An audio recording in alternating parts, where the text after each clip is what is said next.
산 아래의 현실이라는 말씀의 제목으로 함께 은혜를 나누고자 합니다. 이 산이라고 하는 것은 바로 예수님께서 영광스럽게 변화하셨던 그 변화산을 가리킵니다. 오늘 말씀에서는 그 예수님께서 이제 산 아래에 내려오셔서 있었던 상황을 말씀하는 겁니다. 그 예수님이 변화산에 있었던 그 영광스러운 모습을 아주 아름답게 그린 화가가 있습니다.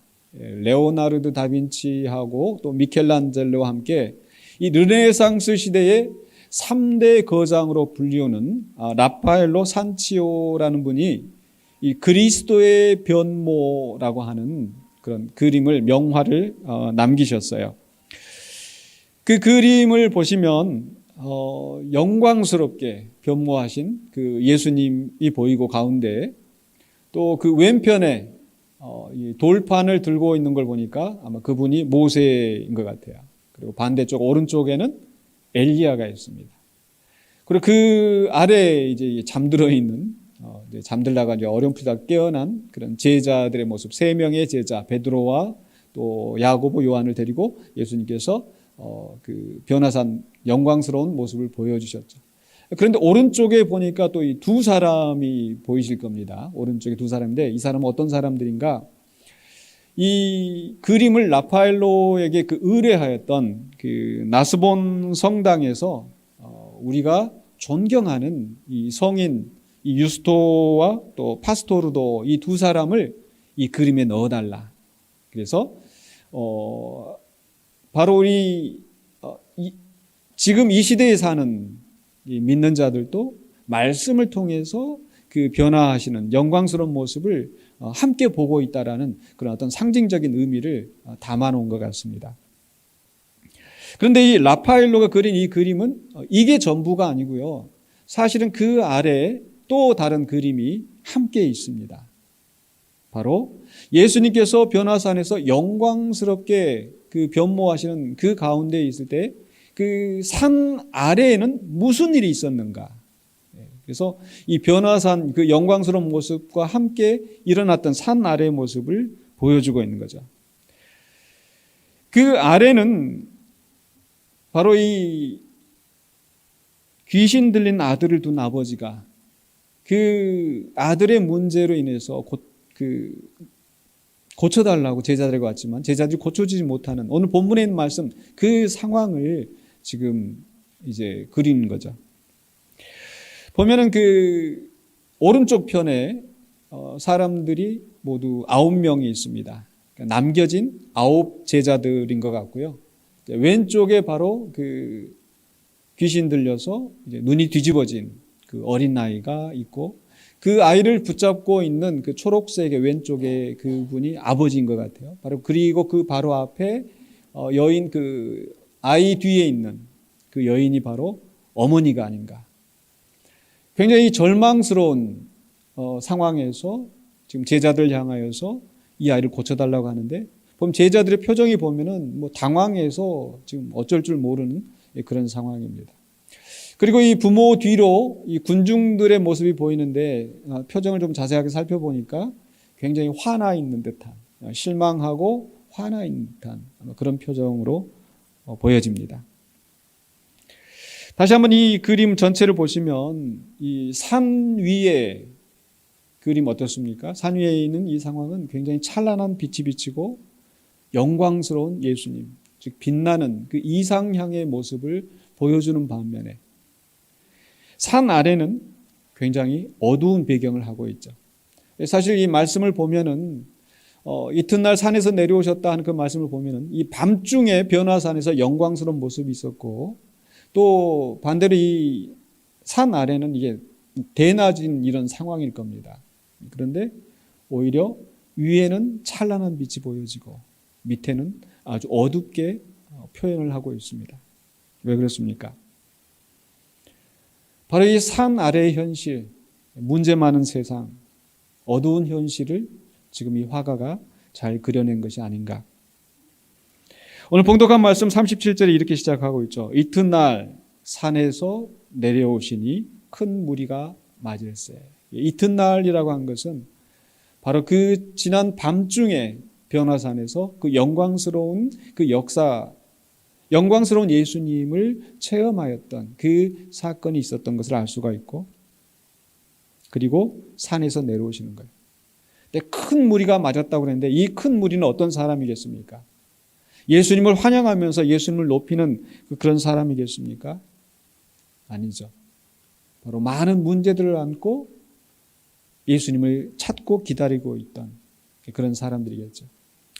바로 이때 예수님과 함께 산에 내려오는 이 제자들의 심정은 어떠했을까요? 여기가 좋사오니, 바로 그 영광스러운 그 황홀경에서 정말 계속 머물고 싶었지만은 예수님께서 내려가자 하시니 할 수 없이 내려오기는 하는데, 마치 이 소돔과 고모라를 뒤돌아본 그 롯의 아내처럼 자꾸 그 영광스러운 그 자리를 뒤를 돌아보며 아쉬워하며 그 산을 내려오고 있지 않았을까. 그들이 내려와서 겪은 그 상황은 바로 자기들을 기다리고 예수님을 기다리면서 마치 어린아이가 그 보채듯이, 그전에도 예수님 그 앞에 그 오병이어의 기적 일어날 때 보면은 제자들도 힘들고 예수님도 힘든데 사람들이 와서 내 병 고쳐주세요, 내 문제 해결해 주세요. 제자들이 쉴 틈도 없이, 예수님 쉴 틈도 없이 그렇게 시달려야 되는 상황이었던 거죠.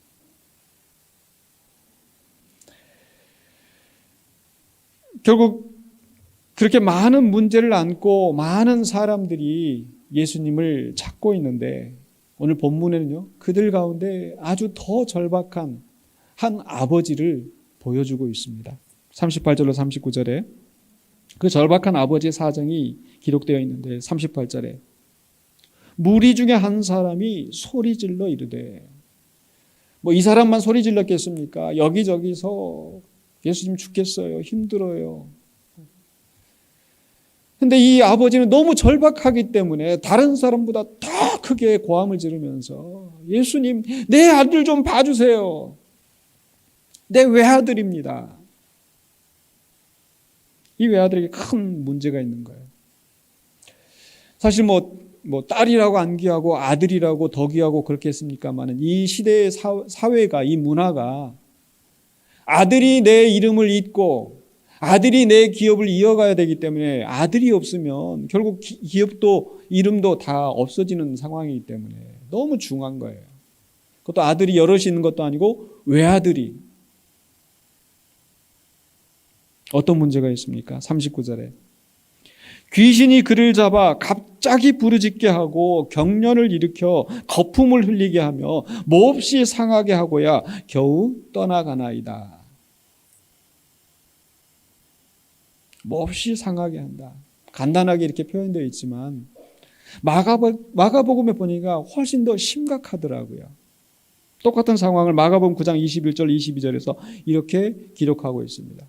예수께서 그 아버지에게 물으시되 언제부터 이렇게 되었느냐 하시니 이르되 어릴 때부터니이다. 귀신이 그를 죽이려고 불과 물에 자주 던졌나이다. 갑자기 그냥 생겨서 지나가는 그런 병이 아니고 어릴 때부터 고질적인 병을 안고 있는 거예요. 눈에 넣어도 아프지 않을 그 어린 아들이 이런 갑작스러운 발작을 일으키면서, 더군다나 물에 던지고 불에 던지고, 이 언제 이 아이에게 큰 사고가 날지 모르는 그런 상황.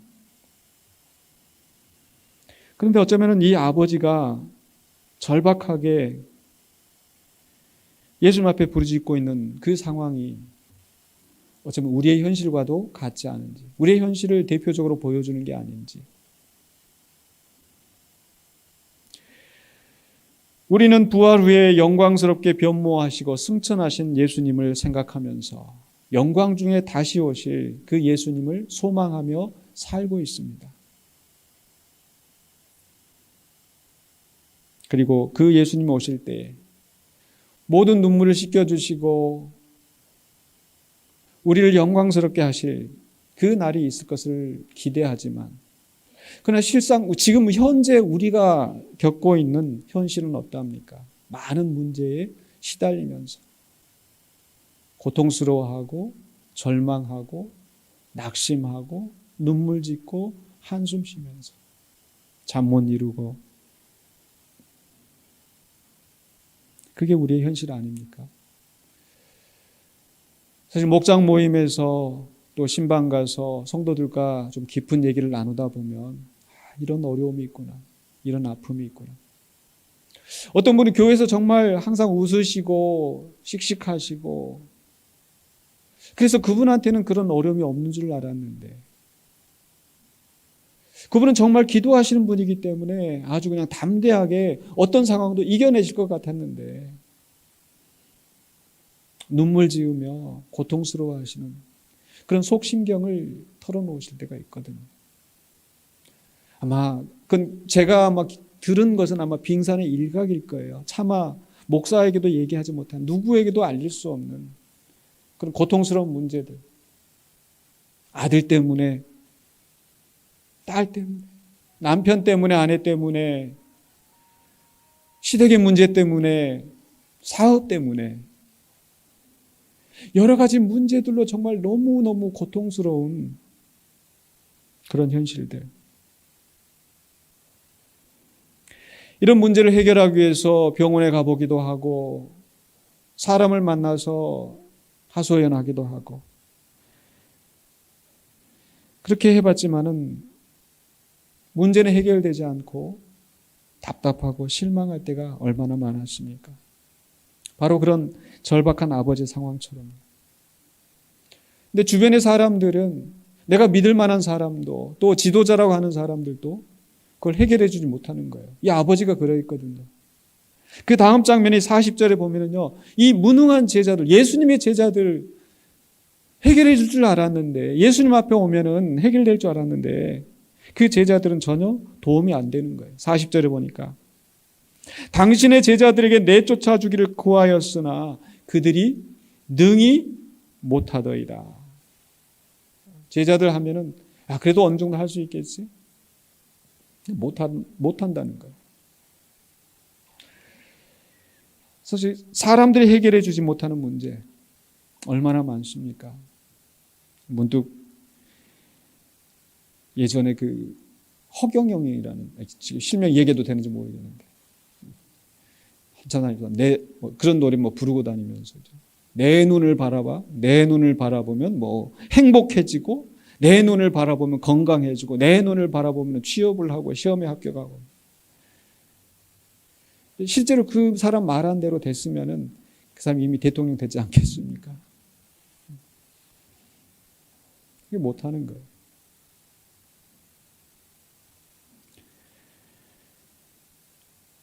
근데 사실 이 예수님의 제자들은 그런 허튼 소리를 하는 게 아니라, 이 9장 1절과 2절만 보더라도 이미 예수님께서 그들에게 권능을 주셨거든요. 9장 1절 2절 보실까요? 예수께서 12제자를 불러 모으사 모든 귀신을 제어하며 병을 고치는 능력과 권위를 주시고 하나님의 나라를 전파하며 앓는 자를 고치게 하려고 내보내시며. 그래서 이렇게 보내심을 받아서 실제로 그들이 나가서 귀신을 쫓아내고 병을 치유하고 그런 역사가 일어났습니다. 그런데 지금 예수님이 그들과 함께 계시지 않는 이 순간에 절박한 문제를 가지고 찾아와서 이걸 해결해 달라고 하는데 그 제자들이 못하는 거예요. 또 왜 그러면은 제자들이 치유하지 못했는가? 오늘 누가복음에는 그게 설명이 되어 있지 않지만 다른 성경 마태복음과 마가복음 보니까 이렇게 기록되어 있습니다. 마태복음 17장 19절 20절에 이때 제자들이 조용히 예수께 나와 이르되 우리는 어찌하여 쫓아내지 못하였나이까 이르시되 너희 믿음이 작은 까닭이니라. 믿음이 작았다는 거예요. 또 마가복음은 9장 28절 29절에 집에 들어가시며 제자들이 조용히 묻자도 우리는 어찌하여 능히 그 귀신을 쫓아내지 못하였나이까 이르시되 기도 외에는 다른 것으로는 이런 종류가 나갈 수 없느니라. 즉 이미 그들에게 예수님께서 능력을 주셨음에도 불구하고 믿음이 부족하여서 기도하지 아니하여서 문제 해결을 못하고 쩔쩔매고 있는 거예요. 이 제자는 도대체 뭐 하고 있었는가? 마가복음에 보니까 마가복음 9장 14절에 이에 그들이 제자들에게 와서 보니 산에서 내려와서 보니까 아버지는 지금 그런 사정이 있었는데 제자들은 뭐 하고 있었어요? 큰 무리가 그들을 둘러싸고 서기관들이 그들과 더불어 변론하고 있더라. 제자들과 함께. 절박한 사람의 그 문제는 해결하지 못하면서 논쟁만 하고 있는 이런 상황. 그러니까 이 아까 그 라파엘로의 그림에 보니까 그 부분도 살짝 그림에 암시가 되어 있습니다. 그림 한번 보시면은 그 제자가 그 사람 중에 그 오른쪽 편에 바로 이 그 제자가 그 제일 앞에 있는 오른쪽 제일 앞에 있는 그림 한번 보여주시면 좋을 것 같아요. 오른편 제일 앞에 그 책을 들고 있는 그런 모습이 보여집니다. 보이시죠? 그러니까 지금 그 아버지는 지금 당장에 지금 이 아들 지금 살려달라고 하고 있는데 그 서기관들과 함께 변론하면서 지금 그 문제를 해결을 못하고 있는 거예요. 어쩌면 문제를 해결하지 못하고 있으니까 그저 뭐라도 지금 하고 있는 척 하고 있는 게 아닌가.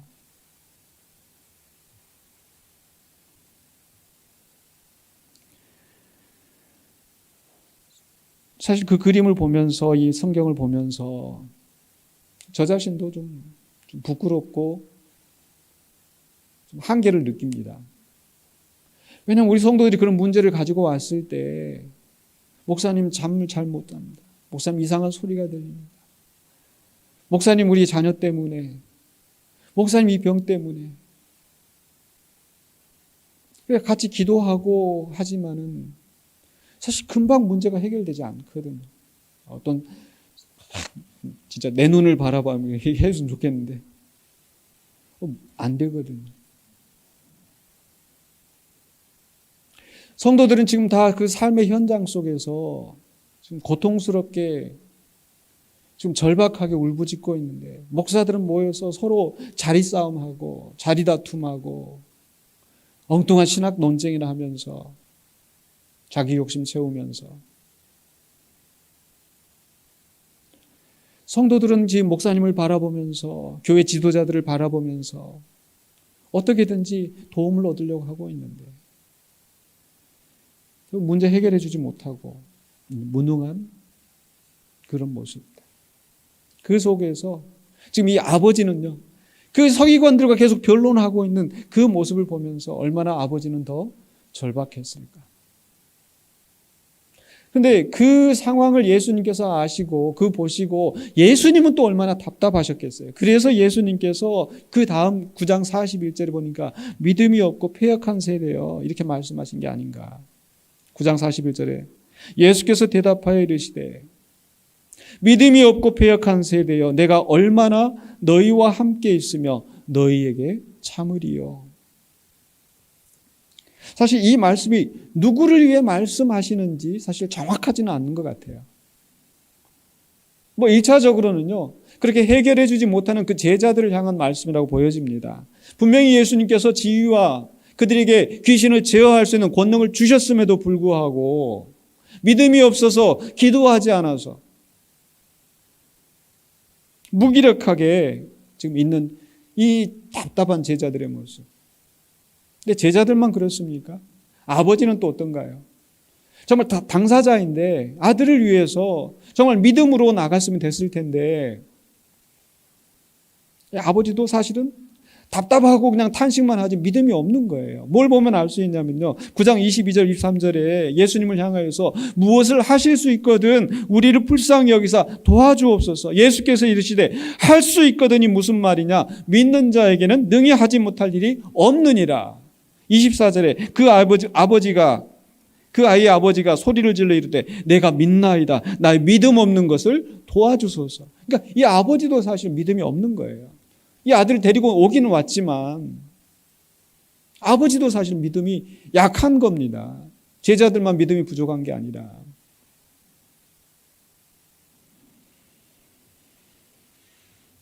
그래서 어쩌면 예수님이 이 믿음이 없고 패역한 세대여라고 말씀하고 있는 것은 누구를 특정해서 말씀하신 것이 아니라 지금 이 산 아래에서 고통받고 있는 이 모든 사람들을 향하여서, 그 하나님의 백성들을 향하여서, 성도들을 향하여서 하시는 말씀이 아닌가. 문제는 있는데, 문제 때문에 고통스러워하는데, 정작 그 문제 앞에 얼마나 나약한 존재인지. 사실 이 예수님께서 믿음이 없고 패역한 세대여라고 하는 이 말씀이 어떤 사람들은 신명기 32장 5절에 있는 말씀을 인용하신 게 아닌가 이렇게 해석을 합니다. 실제로 그 언어들이 비슷합니다. 왜냐하면 신명기 32장 3절로 4절에 보면은요, 바로 모세가 죽기 전에 유언처럼 이런 말을 하거든요. 내가 여호와 이름을 전파하리니 너희는 우리 하나님께 위엄을 돌릴지어다. 오늘 말씀 이후에 그 병든 아이가 고쳐진 다음에 사람들이 뭐에 놀랐다고 그랬어요? 하나님의 위엄에 놀라니라. 그는 반석이시니 그가 하신 일이 완전하고 그의 모든 길이 정의롭고 진실하고 거짓이 없으신 하나님이시니 공의로우시고 바르시도다. 그런 하나님을 너희들이 우리 하나님으로 믿고 있지 않느냐. 너희들이 그런 하나님의 백성이지 않느냐.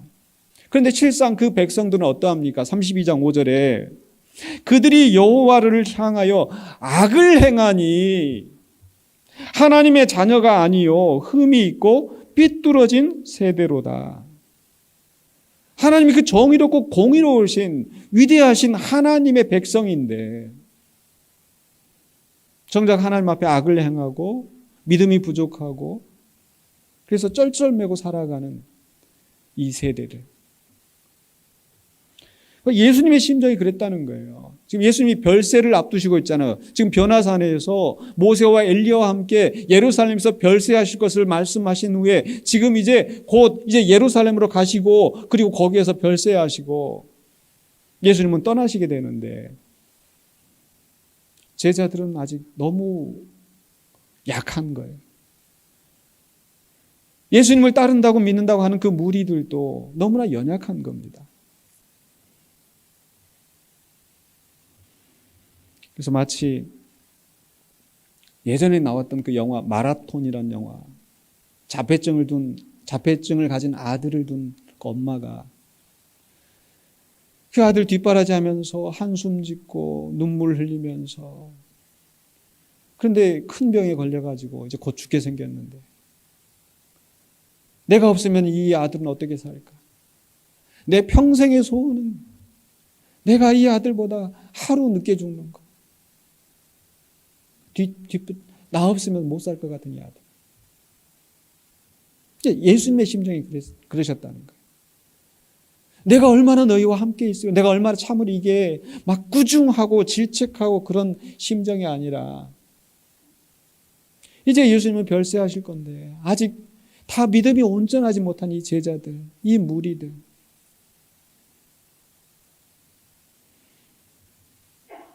마치 마태복음 9장 36절에 무리를 보시고 불쌍히 여기시니 이는 그들이 목자 없는 양과 같이 고생하며 기진합니다. 지금은 예수님이 목자가 되셔서 그들을 이끌어 가고 계신다 하더라도 목자 없는 양이 될 텐데 이 사람들 어떻게 할까? 그러니까 탄식이 나오시는 거예요. 믿음이 없고 패역한 세대.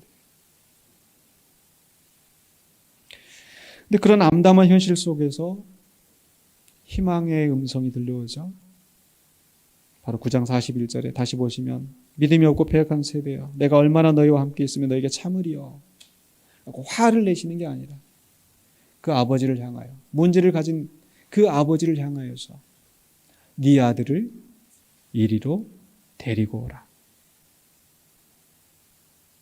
그래서 그 다음 장면 어떻게 됩니까? 42절 43절에 그 절박한 아버지의 문제를 해결해 주시는 거예요. 문제의 해결자가 되신 예수님. 42절입니다.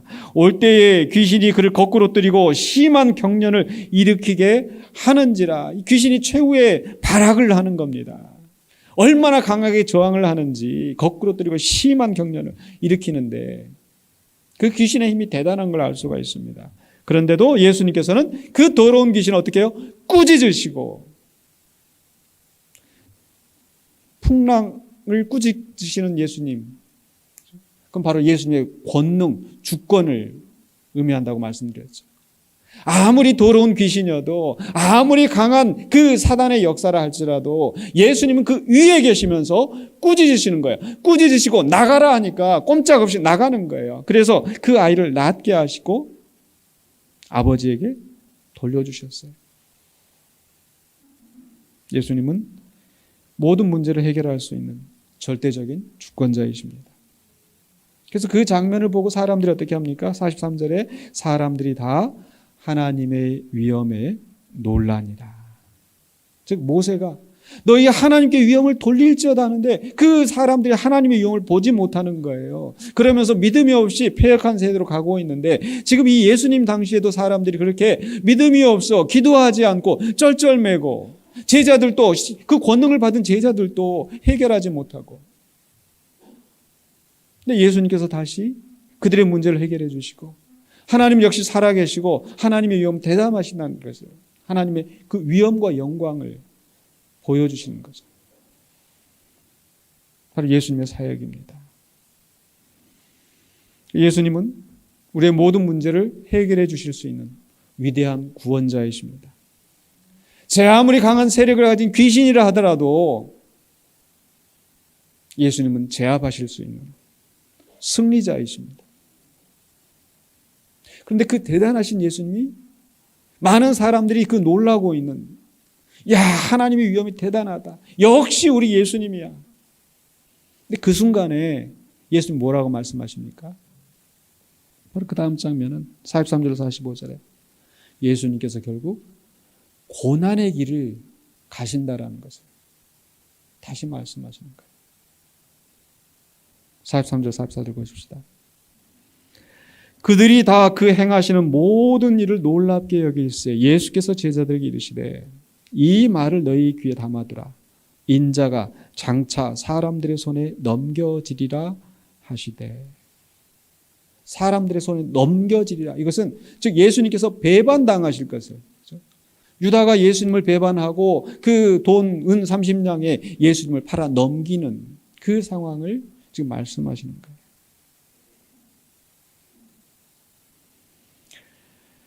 지금 예수님의 그 위대한 그 사역 앞에 사람들이 놀라고 있을 때, 사람들이 들떠 있을 때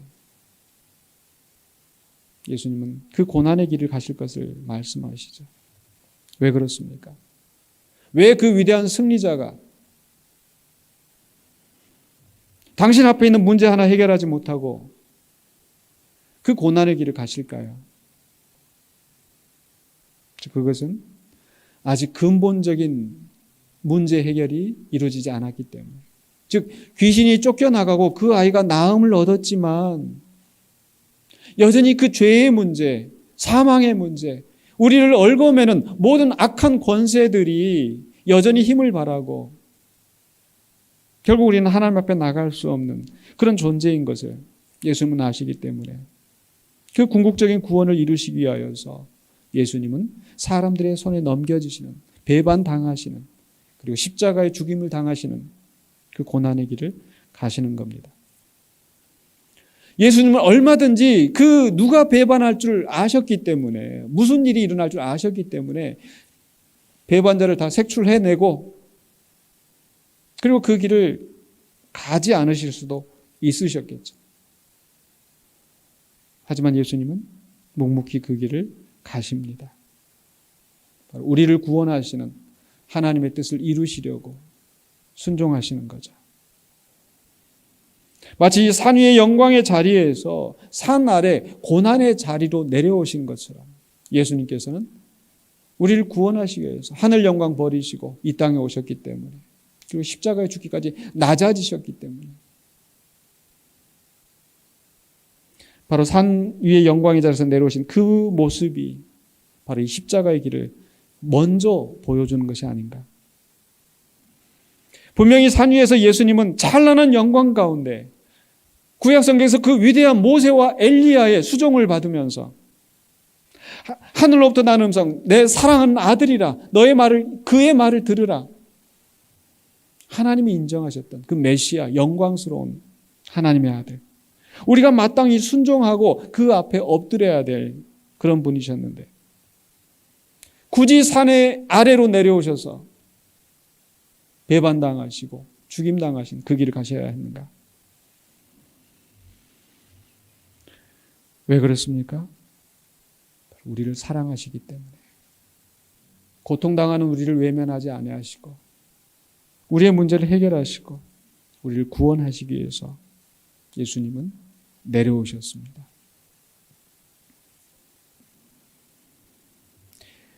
그 내려오신 예수님은 무능한 분이 아니시고 모든 약함, 우리의 연약함, 우리의 실패, 귀신들의 그 강한 세력, 그런 모든 것들을 뛰어넘어서 그 문제를 해결하실 수 있는 권능자인 것을 믿으시기 바랍니다. 그 권능자가 사실 제자들에게 이미 권능을 주셨어요. 제자들에게만 주셨을까요? 우리들에게도 주셨거든요. 분명히 마가복음 9장 23절에 뭐라고 말씀하셨어요? 예수께서 이르시되 할 수 있거든이 무슨 말이냐? 믿는 자에게는 능히 하지 못할 일이 없느니라.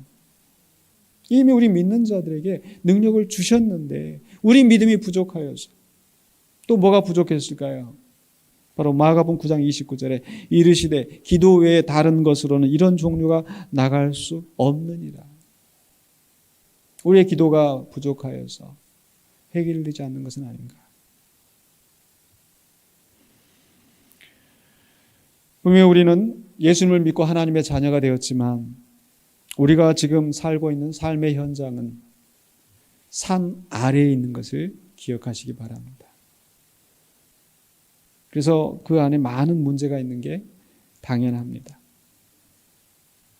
여러분 어떤 문제를 가지고 있습니까? 그리고 그 문제를 예수님 앞에 내어놓으시기 바랍니다. 바로 우리의 문제가 있기 때문에 우리를 사랑하셔서 예수님이 산 아래 내려오셨던 것을 기억하시기 바랍니다. 그 예수님은 지금 승천하셔서 하나님 우편에 계시지만 우리에게 성령을 보내셔서 성령을 통해서 여전히 우리와 함께 하시고 우리 안의 문제를 해결하시며 우리의 기도를 들으시고 역사하시는 줄로 믿습니다. 그러므로 어떤 절박한 문제를 가지고 있다 할지라도 낙심하지 마시고 두려워하지 마시고 예수님을 믿는 믿음 안에서 기도하심으로 승리하시는 저와 여러분이 되시기를 주의 이름으로 간절히 축원합니다. 기도하겠습니다. 사랑의 주님 은혜를 감사합니다. 삶의 문제로 허덕이며 고통 가운데서 한숨 쉬며 눈물 짓고 사람들에게 도움을 청해보지만 도움을 얻지 못하고